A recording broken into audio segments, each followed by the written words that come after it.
జలదృశ్యంలో ఉద్యమాన్ని ప్రారంభించినాడు కారు చీకట్లు అనేకమైనటువంటి అపనమ్మక స్థితి పరిహాసాలు జోకులు మగలో పుట్టింది పుబ్బలో పోతుందని ఒకడు 6 నెలల తర్వాత అడ్రస్సే ఉండదని మరొకడు నానా రకాల అవహేళనలు మనం చూసినాం.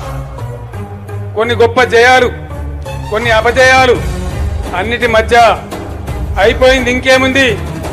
టీఆర్ఎస్ పార్టీ ఎమ్మెల్యేలను లాగేసినాం, తెలంగాణ భవన్ ను కూడా కబ్జా చేస్తామనే దాకా మాట్లాడినారు. ఆనాడు నేను తెలంగాణ ప్రజానీకానికి ఒకటే మాట చెప్పా, ఎట్టి పరిస్థితులలో నా జీవిత లక్ష్యంగా తెలంగాణ రాష్ట్ర సాధన పెట్టుకొని బయలుదేరుతున్నా. 600 పిడుగులు పడ్డా ఏది ఏమైనా సరే లక్ష్యం వీడా మార్గం వదలా అని చెప్పినా, ఒకవేళ ఉద్యమ పందా మారిస్తే నా లక్ష్యం నుంచి పక్కకు వైదొలిగితే నన్ను రాళ్లతోని కొట్టి చంపండి అని నేను చెప్పిన.